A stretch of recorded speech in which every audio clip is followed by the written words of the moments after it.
Здраво на сите и добре дојдовте во 74-тиот дел на Зачудувачки факти. Легендарниот боречки уметник Брус Ли бил и шампион во танцување. Во 1958 година се надпреварувал и победил на чача надпревар во Хонг Конг. Филмот Ганди го држи рекордот за најголем број на актери во еден филм. Над 300.000 луѓе биле искористени како статисти во сцената со погребот.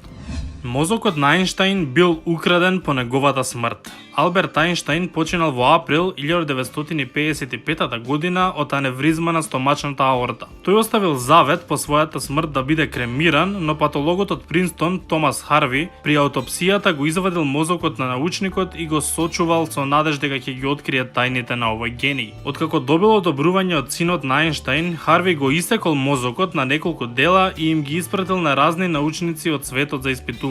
Од 1980 година биле спроведени неколку студии во врска со мозокот на Ајнштајн, но сите биле дискредитирани. Можеби најпознатата од нив била онаа која ја објавиле експертите од Канадскиот универзитет во 1999 година, во која се тврдело дека Ајнштајн имал необични набори на париеталната регија, дел од мозокот кој е поврзан со математички и просторни способности.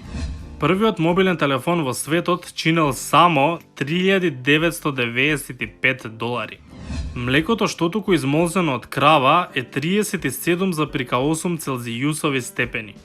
Иако Хорас Грент направил операција за поправање на видот, тој продолжил да ги носи своите очила за нуркање додека играл во НБА, бидејќи слушнал од многу родители дека бил инспирација на нивните деца кои требале да носат очила.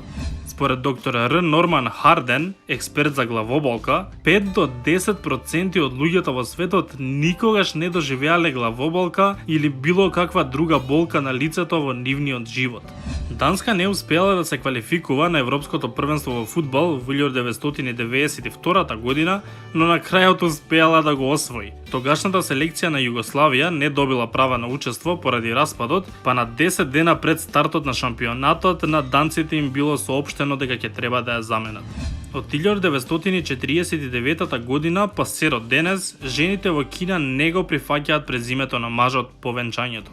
12-годишно момче од Канада било фатено како хакира неколку сајтови со цел да ги размени информациите со групата Anonymous за видео игри. Неговиот адвокат во одбрана кажал дека момчето хакирало од своји 9 години и не било политички мотивирано, туку го гледало тоа само како предизвик. И тоа беше се за 74-тиот дел на Зачудувачки факти. Доколку сакате уште, лајкнете го ова видео и не заборавајте да се супскрајбнете на мојот канал. Фала ви многу за поддршката и ние се гледаме во следното видео.